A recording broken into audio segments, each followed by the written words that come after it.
Sean bienaventurados los pobres de espíritu, porque de ellos es el reino de los cielos. Sean bienaventurados los que tienen humildad, porque ellos la tierra heredarán. Sean bienaventurados los que viven en el llanto, porque ellos serán bien consolados. Sean bienaventurados los sedientos de justicia, porque ellos serán al fin saciados. Sean todos bienaventurados, sean todos bienaventurados, sean todos bienaventurados, sean todos bienaventurados. Sean bienaventurados los que son misericordiosos, porque ellos tendrán misericordia. Sean bienaventurados los limpios de corazón, porque ellos verán un día a Dios. Sean bienaventurados los que buscan la paz, porque hijos de Dios les llamarán.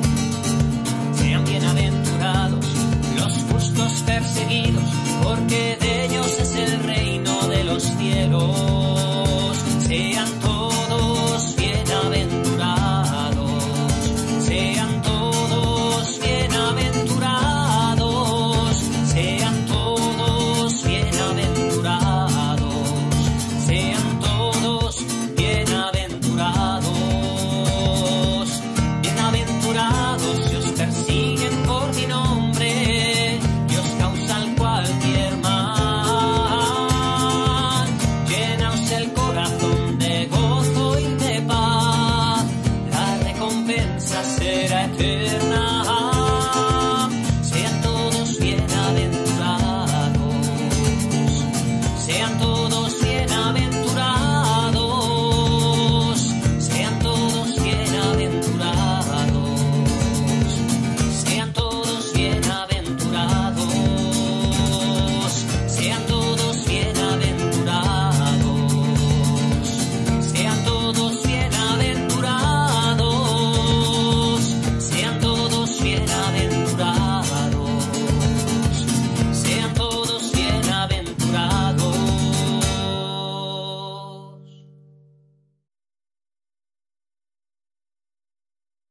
Bueno, pues muy buenas tardes. Bienvenidas, bienvenidos todas y todos a esta sesión del Seminario de Formación Cristiana que estamos llevando adelante. En una tarde que es una tarde muy especial para todos los que somos y nos sentimos iglesia, porque, bueno, pues hace un ratito creo que es cuando los cardenales se han dirigido ya hacia la Capilla Sixtina y estamos pendientes de esa espera de ese nuevo pastor que nos va a guiar y con la esperanza siempre puesta en aquel con mayúsculas que nos sostiene. Para hablar sobre la esperanza cristiana, que es un día estupendo para hablar de ello, contamos con la presencia de Yanire Angulo. Pero antes de presentarla y de que pase un mal ratito, porque no le gustan nada las presentaciones, pues vamos a hacer como hacemos siempre, vamos a encomendar el trabajo, la tarde, este encuentro que tenemos y vamos a rezar también por eso tan importante para la Iglesia que está pasando. Carlos, nuestro viceconciliario, no podía estar hoy con nosotros porque tenía un compromiso parroquial que no podía. Nos ha mandado muchos recuerdos para todos, pero no nos va a poder acompañar hoy. Así que le hemos pasado el encargo de llevar la oración a María José Miguel Ortega, a Cheli, mi compañera, que ya le dejo la palabra para que sea ella la que la dirija. Muy bien. A ver si aparece la oración en la pantalla, todos la veamos. Bueno, pues como dice Mercedes, este es un gran día, ¿no? Un momento extraordinario. Los cardenales están entrando en el cónclave, han entrado, bueno, no sabemos muy bien, ¿no? Sabemos que eran 4:30, 5, y todos, durante todos estos días, han estado pidiendo oraciones para que les acompañemos, ¿no?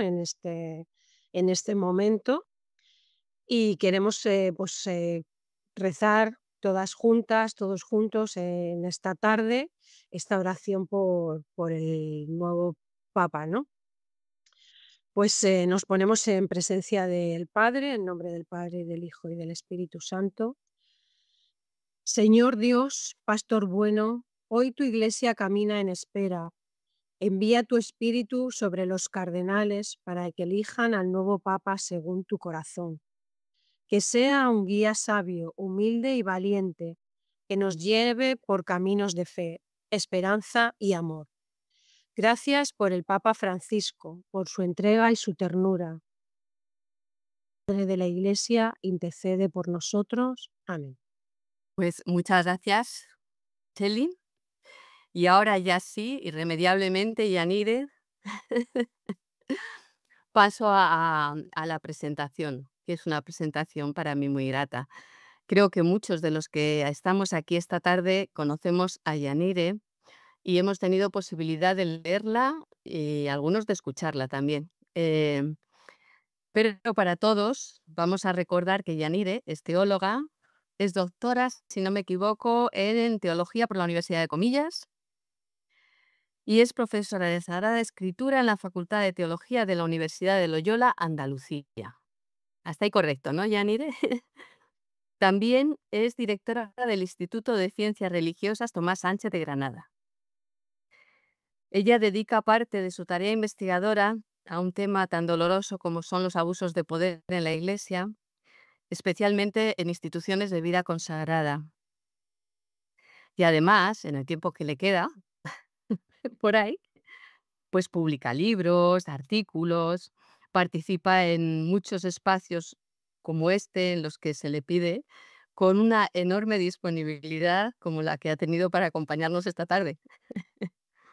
Cuando yo le pregunté por su relación con Manos Unidas, sabéis que lo hago siempre, pues ella me empezó a hablar del colegio, de la parroquia, me decía como de siempre, yo creo que como del Pleistoceno. Sí, bueno, no será tanto porque somos muy jóvenes, así que, pero desde siempre. Es verdad que desde siempre Manos Unidas siempre está presente. Entonces, yo creo que esta presentación, salvo que tú quieras añadir algo o corregirme algo, está. Y ya a partir de ahí, pues te damos todo el tiempo para que nos hables de la esperanza cristiana, tema preciosísimo y oportunísimo en los momentos que vivimos. Muchas gracias, Yanire. Nada, gracias a vosotros y me confieso que la parte de la presentación es siempre lo que llevo regular. Eso de que te empiecen ahí a decir cuántas cosas, no sé qué, no sé cuánto. Bueno, es la parte más incómoda, pero Mercedes lo ha hecho fenomenal y además que eso es como dicen en Andalucía, claro, yo soy una de Bilbao en Andalucía. Se pueden imaginar que yo inventé el guión de 8 apellidos vascos. Em, y entonces aquí en Andalucía las embarazadas les desean que sea una hora corta, ¿eh? Que tengas una horica corta. Bueno, pues, pues algo así me pasa a mí con las presentaciones, que sean unos minutitos cortos, ¿eh? Que sean unos minutitos cortos. Bueno, pues nada, muchas gracias a todos bueno, pues por venir, por querer formaros, por vuestro compromiso, por vuestro estar a pie de calle. En las que estamos aquí nos toca servir en otros, en ámbitos a veces de despacho, pues por lo menos a mí me pasa que me genera todavía más agradecimiento quienes estáis a pie de calle, que es donde se está cociendo la vida, la fe y donde se pone por obra. Así que muchas gracias. Por lo menos a mí me brota ese agradeceros vuestra tarea y además vuestro compromiso y vuestras ganas de compartir un rato también para formaros y para, bueno, pues para mirar vuestra vida, nuestra vida, en un tema tan, bueno, que nos afecta tanto como es el de la esperanza, ¿no? Voy a compartir presentación porque, bueno, a mí me gusta decir que yo soy casi como Mari Carmen y sus muñecos, que me quitas el PowerPoint y no sé, en vez de muñequito, Mari Carmen tenía sus muñecos, bueno, pues yo me quitáis el PowerPoint y casi no sé hablar, ¿no? Pero bueno, tonterías aparte, bueno, pues creo que a veces pues nos ayuda un poquito alguna imagen, ¿no? Alguna imagen. Em, Y en este tiempo precisamente de jubileo, que qué bonito, qué bonita herencia nos ha dejado durante todo este año el Papa Francisco, ¿no? De dedicar un tiempo especial precisamente a la cuestión de la esperanza. Bueno, pues bueno, nos toca ahondar en una cuestión que no es tan sencilla, porque a veces, en teoría, la esperanza es, bueno, pues algo que todos sabemos qué significa y que incluye, pero a veces en la práctica es un poquito complicado. Antes de la conexión, mientras andamos probando sonidos y el PowerPoint y tal, en la parte técnica, pues hablamos de eso, ¿no? También de cómo algunas consecuencias de algunas realidades que vivimos ahora, bueno, pues a veces, aunque no lo parezca, tiene que ver con la falta de esperanza, ¿no? Y es verdad que a nivel cabeza, porque eso también es algo muy propio nuestro, que es que a nivel teórico funcionamos bastante bien, pero a nivel práctico es otro tema, ¿no? A nivel cabeza tenemos muy claro que, bueno, pues que el realismo es una cosa y que el pesimismo es otra.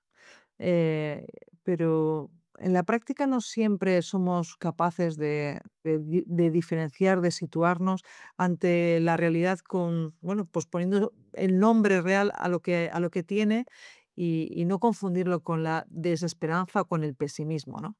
A veces confundimos también la esperanza con Mr. Wonderful, ¿no? O sea, todo estupendísimo. Pensamos que las personas más esperanzadas son aquellas que son incapaces de ver las cosas negativas, ¿no? Y fijaos, os he puesto uno de estos, de tantos mensajes, ¿no? De Mr. Wonderful que están tan de moda que, que nos dicen que todos los sueños son posibles, pero bueno, aquí todos tenemos ya edad y experiencia vital como para saber que, bueno, que no será tanto.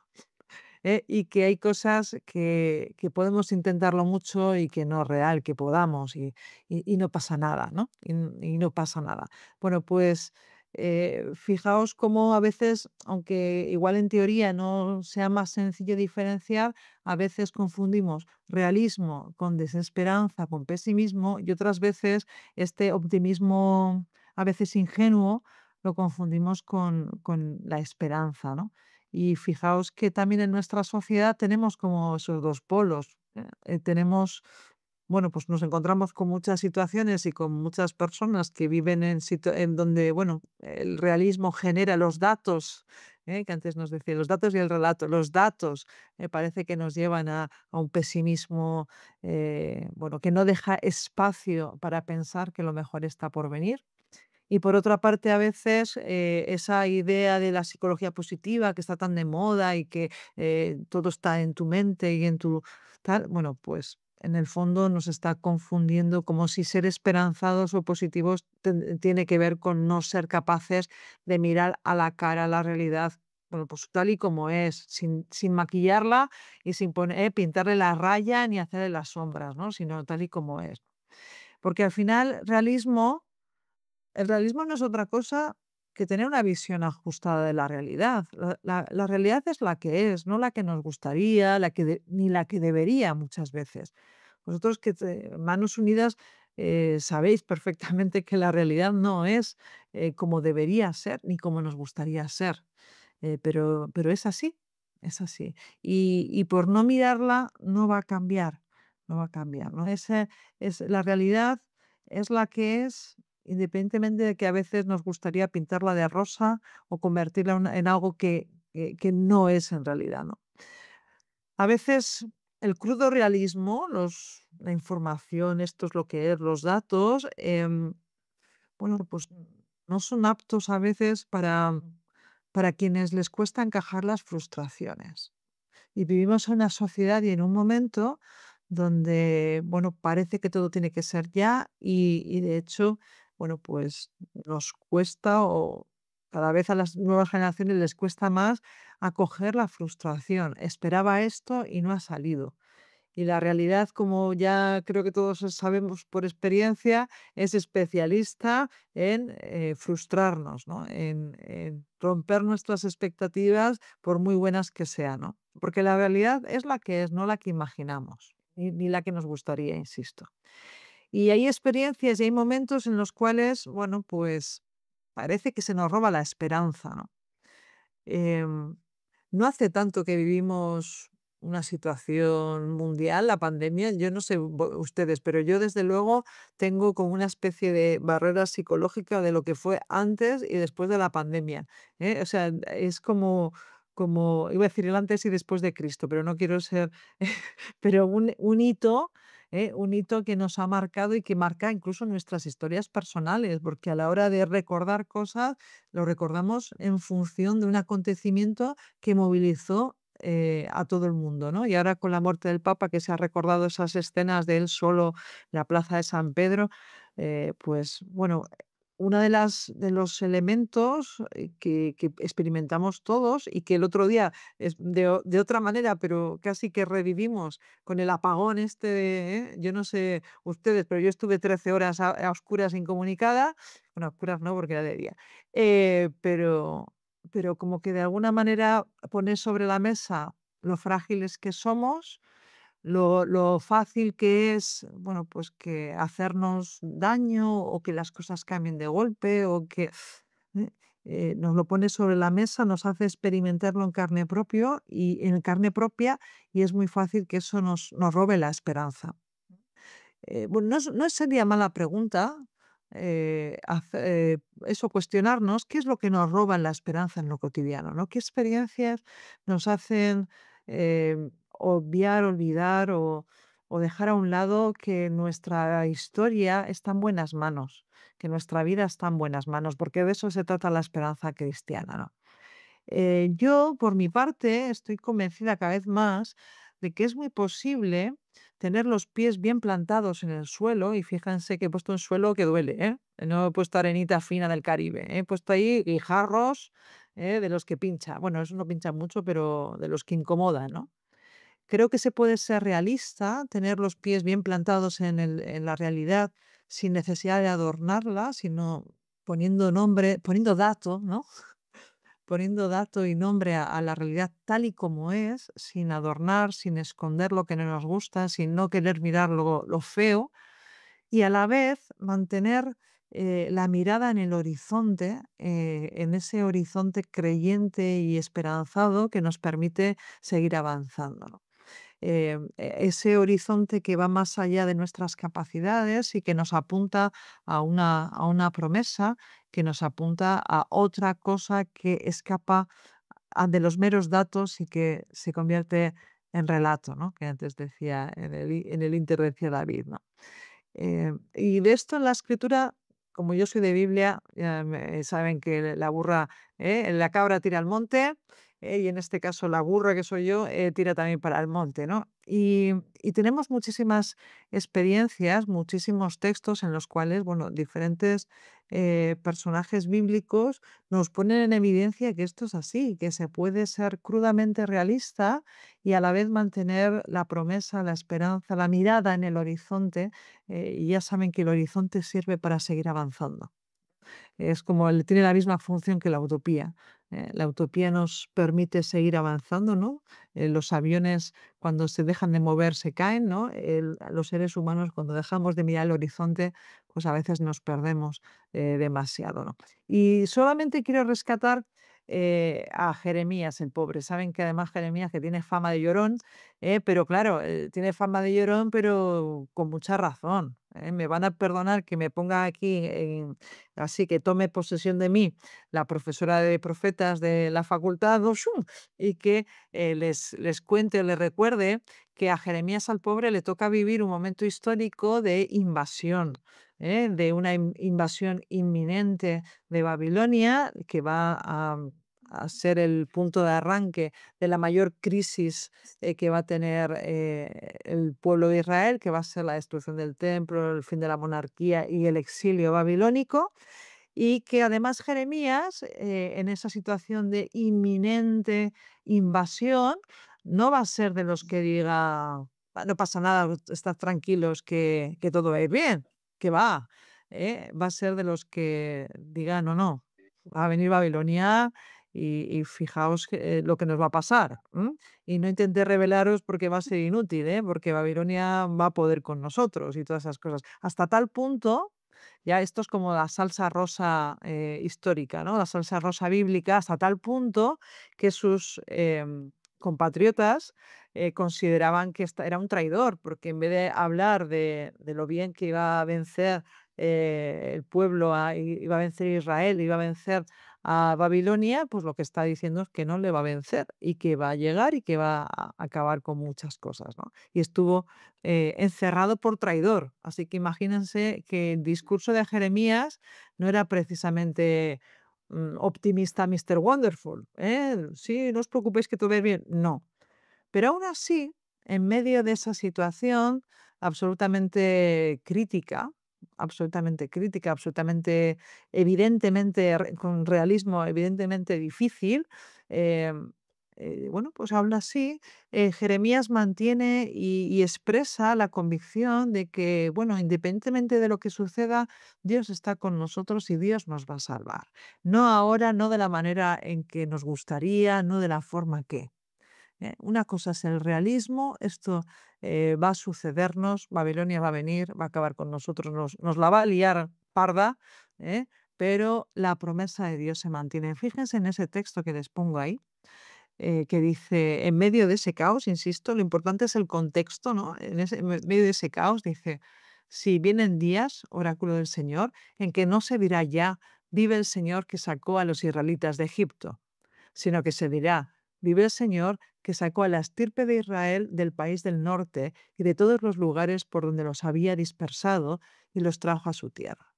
Fíjense que en pleno contexto de invasión babilónica, de destrucción, de exilio, donde Jeremías además es de los que no pone pañitos calientes, de los que dice las cosas con una crudeza y un realismo tal que le llevan a ser encarcelado por traidor. En medio de eso dice, pero Dios nos va a salvar. Y no va a ser solamente la liberación de Egipto, se va a quedar en nada comparado con lo que va a ser el regreso del exilio, el regreso de las tierras del norte de Babilonia y la recuperación de la tierra.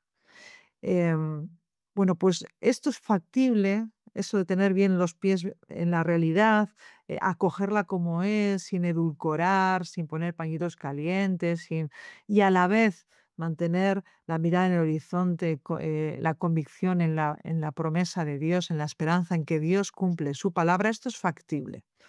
Pero, claro, la dificultad está en cómo. Sí, sí, esto está muy bien, Jeremías, qué majo, mírale. Pero ¿y ahora nosotros cómo hacemos, no? ¿Cómo podemos articular ese ser realistas, pero mantener la esperanza? Y no quedarnos en una, entre comillas, esperanza que no es esperanza porque es ilusión, Mr. Wonderful, todo va a ir bien, ¿no? Ni quedarnos en ese realismo que no realismo, que es pesimismo incapaz de levantar la mirada y alzarla hacia el horizonte. ¿Cómo combinar ambas cosas, no? Bueno, pues me encantaría tener una receta, como una Thermomix, ¿no? Que metemos ahí ti, ti, ti, y salen las cosas. Pues no hay receta, pero la Biblia nos da tres claves. Tres claves que nos permiten, o creo que pueden ser iluminadoras para vivir con cierta armonía esa paradoja, esa aparente contradicción, ¿no? Que implica ser realistas y vivir esperanzados, ¿no? Ese oxímoron, esa aparente contradicción. Yo cuando explico en clase qué es un oxímoron, una aparente contradicción, les digo pues que es el sonido del silencio, o que es llanire peinada, dos cosas que a la vez no pueden producirse, ¿no? El silencio y el sonido, llanire peinada, son dos cosas que no se pueden producir. Pero bueno, tonterías aparte, una primera clave eh, para mí es la importancia del valor de lo pequeño cuando está hecho con amor. Eh, A nosotros, al ser humano, nos gustan los fuegos artificiales, nos gusta lo llamativo, nos gusta lo así, lo evidente, lo poderoso, las imágenes, ¿no? Las imágenes.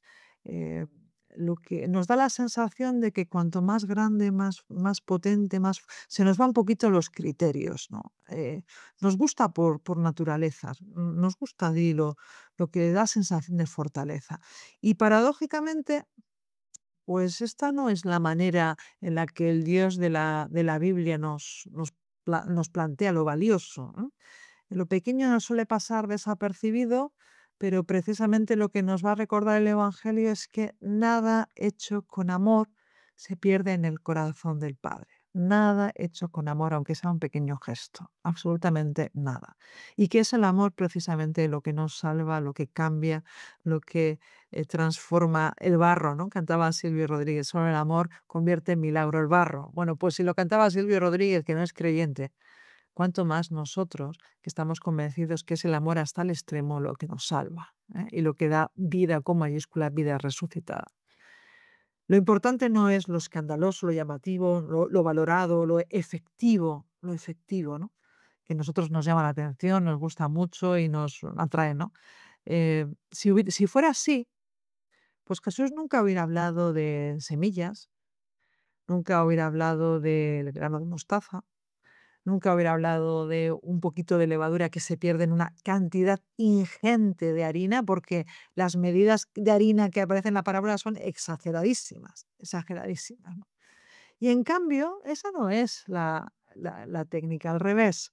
No sé si recuerdan la escena de la ofrenda de la viuda en el Evangelio de Marcos, está en el capítulo 12, por si luego quieren echar un vistacillo, que nos suele pasar bastante desapercibido. Fíjense, cuando lo relean, les invito a que lo relean luego, a que vayan al texto bíblico y lo miren. Pero fíjense ustedes que Jesús está en el templo de Jerusalén, que era el único templo, ¿eh? Ahora que se han visto las imágenes de la Plaza San Pedro con esto de la muerte del Papa y tal, llena de gente, así como muy agonioso, pues imagínense cuando solo había un templo al que todo el mundo iba. O sea, era un sitio, era peor que las rebajas. Era peor que las rebajas, muchísima gente. Y el lugar de la ofrenda, el lugar donde se echaban las ofrendas, según nos cuenta Flavio Josefo, tenía una forma de trompeta. O sea, el cestillo de la limosna tenía una forma de trompeta, de tal manera que cuando caían las monedas sonaba. Por eso hay un momento que dice el Evangelio de Mateo, cuando deis limosna no toquéis las trompetas. No se refiere a que no haya, sino que no hagan para que suene bien en el templo y se oiga bien que has echado mucha cantidad, ¿no? A nosotros ahora no nos vale porque los billetes no pesan y no hacen ruido, claro. Pero en la antigüedad las monedas no tenían valor simbólico. Ahora el dinero, el cash, el dinero en metálico es un valor simbólico. En la época era el valor del peso que tenía el metal precioso. ¿M? Entonces, cuanto más valor, más sonaba y más se enteraba todo el mundo de lo que habías echado, ¿no? Imagínense un templo lleno de gente, un arca del tesoro con esa forma de trompeta. Y llega una mujer que ya de por sí somos invisibles normalmente. Miren, yo cuando estuve mes y medio en Jerusalén y una de las recomendaciones que me hizo una arqueóloga española que va mucho fue, tú tranquila, las mujeres aquí somos invisibles, puedes entrar a mirar cualquier cosa que no se van a dar cuenta de que has entrado. Y es verdad. Y si esto pasa en el siglo XXI, imagínense en esa época. Una mujer invisible en medio de tanta gente que en esas trompetas va y lo que echa es la moneda más pequeña, la que menos pesa, la que menos ruido hace. Y Jesús llama la atención a sus discípulos para convertir a esa mujer en el modelo de quien ha entregado toda la vida, porque el texto dice, las traducciones suelen decir todo lo que tenía para vivir, pero literalmente es el sentido en realidad, pero literalmente dice toda su bios, toda su vida, ha entregado toda su vida, ¿no? Igual no podemos transformar el mundo, hacer que la realidad cambie, que las cosas no sean como son, pero lo que sí está en nuestra mano y no se pierde en el corazón de Dios, porque no se perdió tampoco de la vista de Jesús, son los pequeños gestos con gran amor. Lo importante es amar en lo pequeño, independientemente de que no luzca, no brille y pase inadvertido para mucha gente. Para quien no pasa inadvertido es para el mismo Dios. Primera clave. Segunda clave. La segunda clave tiene que ver con reforzar la confianza en lo que no controlamos. A nosotros nos gusta mucho controlar, organizar, que esto A más B igual a C, o tal, programamos, requete programamos, evaluamos lo programado, y es normal, y está bien, pero hay un momento en que las cosas importantes no están en nuestra mano, no nos corresponde a nosotros. Hay muchísimos elementos que no controlamos, que no dominamos, que desbordan nuestras capacidades, que están en otro plano, que están en otro plano. Y en esa línea me gusta mucho una parábola, que es la que tienen ustedes en la diapositiva, que solamente está en el Evangelio de Marcos. Ya verán que tengo una pequeña querencia por el Evangelio de Marcos, que es el más corto, el más antiguo, y le tengo mucho cariño. ¿Eh? Pero solamente está en ese Evangelio. Dice lo siguiente. Sucede con el reino de Dios lo que con el grano que un hombre echa en la tierra. Duerma o vele, de noche o de día, el grano germina y crece sin que él sepa cómo. Em, claro, a nosotros nos corresponde sembrar, pero nos corresponde hacer lo que está en nuestra mano, hacerlo con amor a ser posible, aunque sea pequeño, pero hacer lo que está en nuestra mano. Pero todo lo demás se nos escapa y no podemos controlarlo aunque queramos. Fíjense la imagen tan bonita. A mí me recuerda a mí cuando cocino, que soy, no estoy muy cómoda cocinando, y entonces siempre estoy pendiente de la olla, todo el día mirándola como si por mirarla se cocinara mejor o más rápido, ¿no? Entonces, bueno, pues imagínense la imagen del sembrador, que está ahí mirando la semilla, pues es que no va a germinar antes porque tú la mires, no puedes tirar del germen para que crezca. No, no funciona así. Da igual que te esfuerces o que duermas. Da igual que duermas o que veles, que sea de noche o de día. Tiene su proceso. Está en manos de otro con mayúsculas, esa es nuestra fe. Está en manos de otro. Y hay muchísimos elementos que no controlamos, que no está en nuestras manos y que no porque no esté en nuestras manos, está fuera de las manos y del corazón de Dios. Nosotros pensamos que si nosotros no lo hacemos, no lo dominamos o no lo controlamos, ya, ¿qué? Si el que realmente está empeñado en que las cosas salgan adelante y salgan a su estilo y que el reino siga avanzando es Dios, que es suyo. En lo nuestro es relativo. Confiar en aquello que no controlamos, que no controlamos. Y una tercera clave, que Dios cumple su promesa aunque no la veamos. Claro, porque para nosotros, bueno, si no lo veo, siempre nos sale un poquito el rabanazo Tomás, ¿eh? Aquí el que no sea un poquito Tomás, ¿cómo es eso? Que tire la primera piedra, ¿no? El que esté libre de ser un poquito de Tomás, que él tire la primera piedra. Y fijaos que en esto la tradición bíblica y la que ha llegado hasta nosotros nos pone como ejemplo de persona esperanzada, a Abraham, al padre de la esperanza. Va a decir San Pablo, en una de sus cartas va a decir que fue el que esperó contra toda esperanza. Y así nos llega hasta nosotros. Y claro, eso está muy bien, pero si echamos hacia atrás en la Biblia y vamos al ciclo de Abraham, que también les invito a leerlo desde el capítulo 12, bueno, pues ustedes saben que Abraham recibe una promesa que tiene tres elementos. eh, Se le va a decir, he hecho tres elementos, bueno, dos, es que le va a decir que va a tener una descendencia como las estrellas del cielo y que va a tener una tierra propia. Y ese va a ser la clave de la promesa y va a orientar y va a empujar todo el camino que en ese ciclo de Abraham, bueno, pues se va a recorrer el protagonista, ¿no? Y va a tener una descendencia como las estrellas y va a tener una tierra propia. Bueno, pues ya saben ustedes lo que pasa con la descendencia, que desde el minuto cero de la historia se recuerda que Sara era estéril. Ya saben que en la antigüedad solo las mujeres eran estériles, es una cosa muy curiosa. Porque se asemejaba un poquito el imaginario a la semilla y a la tierra. Entonces, claro, la semilla nunca es estéril, lo que puede ser es que la tierra sea buena o mala. Y entonces, en esa analogía, bueno, pues la mujer era la que podía ser estéril o no.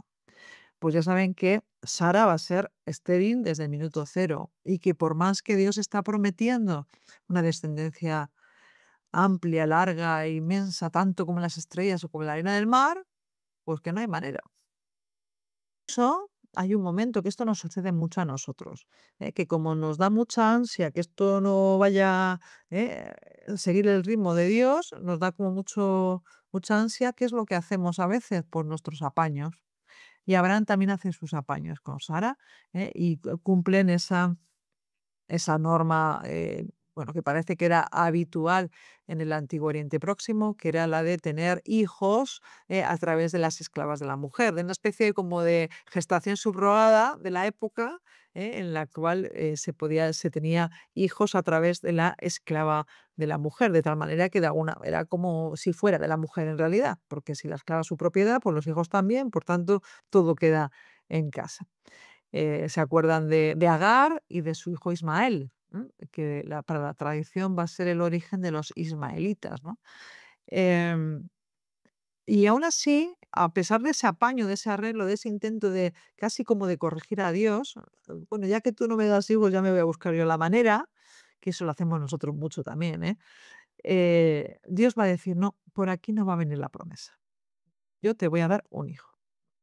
Y saben que de la risa de Sara también van a nacer Isaac. De la descendencia como la arena del mar, cuando Abraham se muere, ¿qué tiene? Un hijo. Esa es la descendencia, eso es el cumplimiento de promesa que va a haber Abraham. Un hijo. Un hijo que además es puesto en riesgo. Porque si recuerdan en el capítulo 22 del Génesis, Dios le pide para probar a Abraham o para liberarle, que no se apropie del don de Dios, que eso es lo que se intenta expresar ese capítulo, para que no se apropie de lo que ha sido dado como regalo, le invita a que lo entregue. Le invita a que lo entregue. No porque quiera que lo ofrezca, sino porque quiere liberar el corazón. Al final, em, una de las mayores tendencias de pecado que tenemos todos los seres humanos es apropiarnos de lo que es un don de Dios y está hecho no para quedárnoslo, sino para entregarlo a otros, y a Dios a través de los otros, ¿no? Bueno, pues fíjense que ese único hijo, que es la única germen de promesa cumplida de la descendencia como las estrellas, que va a ser Isaac, se le pide que lo suelte, ¿no? Que no se apropie de él, que lo entregue. Ese es el cumplimiento que va a haber. Y otra parte de la promesa es la tierra propia. Esto en un pueblo nómada se pueden imaginar qué importante es. Es tan importante que hasta el día de hoy una gran parte de los conflictos bélicos, de los conflictos en Oriente Próximo y de los reclamos, por ejemplo, de Israel y del conflicto que, por desgracia, está generando tanta muerte, tiene que ver con esa promesa de una tierra propia. ¿M? Bueno, pues cuando Abraham se muere, la única tierra que tenía en posesión es el sepulcro de Sara. Es la única propiedad que va a tener, pero que además la va a comprar y la va a comprar bien cara. Creo que le engañan un poco, los propietarios de la tierra, porque la compra bien cara. Fíjense que el prototipo de hombre de esperanza, de aquel que, como dice Pablo, mantuvo la esperanza contra toda esperanza, de la promesa que recibe, que impulsa toda su vida, que sí, que le mueve en todo el ciclo, lo único que va a tener de esa promesa cuando muera, lo único que va a haber es un hijo puesto en riesgo y sobre todo desapropiado de ese hijo, ¿m? Y un sepulcro comprado, ni siquiera regalado, un sepulcro, el sepulcro de su mujer. Dios cumple su promesa. Nosotros lo sabemos a toro pasado, claro, Abraham no lo sabía. O por lo menos así aparece el personaje, ¿no? Dios cumple su promesa, pero no significa que lo cumpla y que nosotros lo veamos, o que lo entendamos, o que lo. em, Quienes saben de historia, antes Mercedes decía que ella es de historia, ¿no? Bueno, pues quienes sabéis de historia, tenemos visión y se tiene mayor visión de historia, sabemos que a veces, bueno, pues eso, que la perspectiva mayor nos permite entender las cosas de otra manera y ver lo que los contemporáneos eran incapaces de ver. ¿M? en las cosas de Dios, en las cosas de Dios no lo vamos a ver. Que es más que probable que no vayamos a ver muchos elementos de la promesa. Igual vemos a un germen, como ese hijo que apunta a esa multitud o ese trocito de tierra que apunta a esa posesión, pero eso no significa que Dios no cumpla sus promesas. Abraham va a ser padre de la esperanza precisamente por eso, porque sin verlo se mantiene en esa espera. Bueno, pues eso también es la invitación que nos puede permitir vivir con los pies bien posados en la realidad y manteniendo esa mirada en el horizonte, ¿no?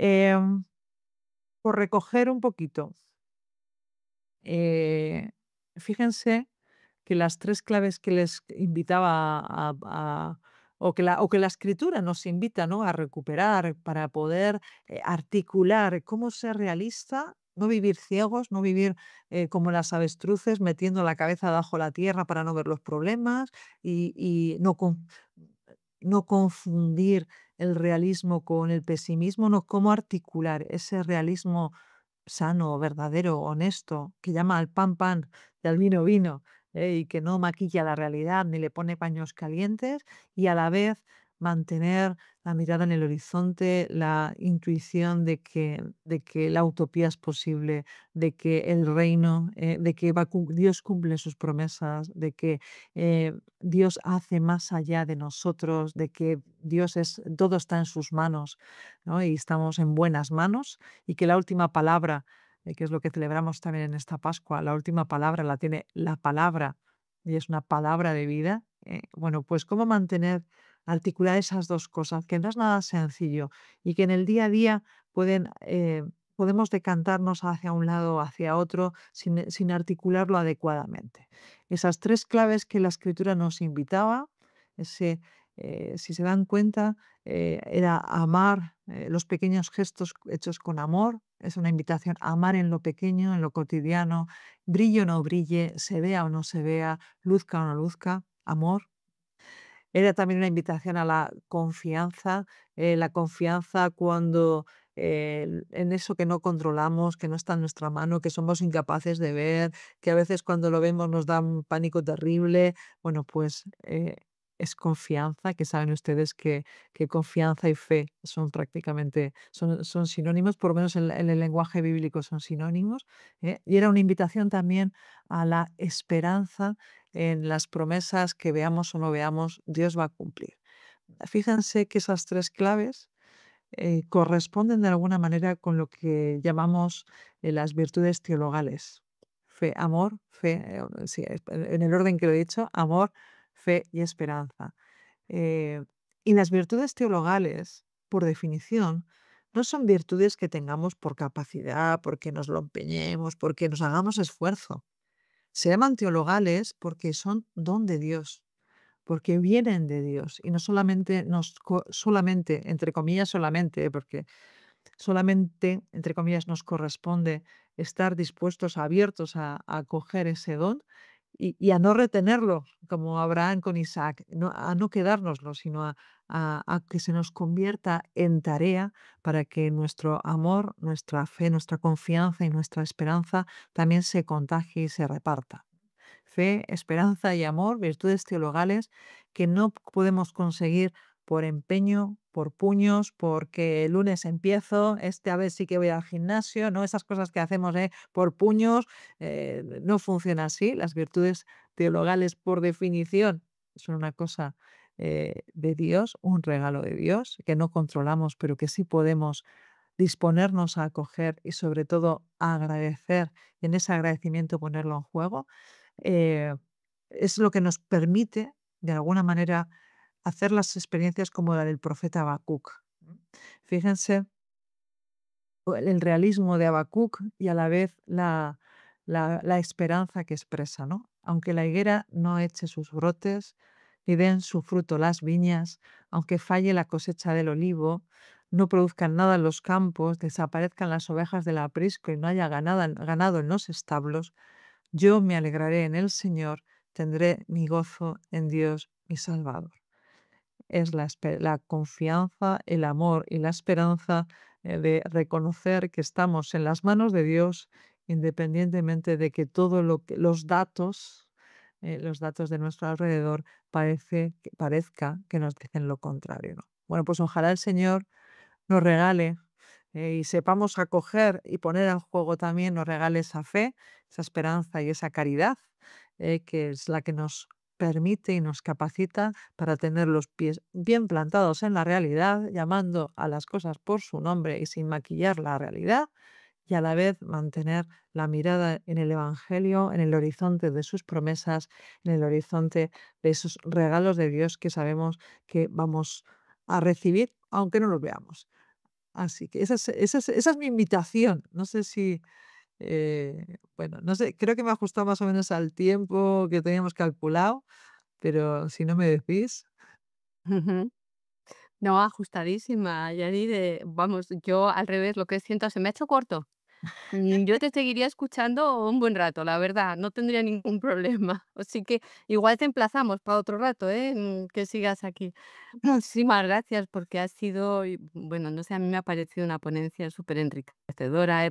Nos has dado unas claves muy lindas para ese trabajar la esperanza, ese lo pequeño, ¿no? Que siempre se nos pasa desapercibido, que queremos, como dices, tus resultados a lo grande, ¿no? Y yo creo que eso ahí y esa confianza, porque al final a nosotros nos toca una tarea, pero las otras están en las manos de Dios.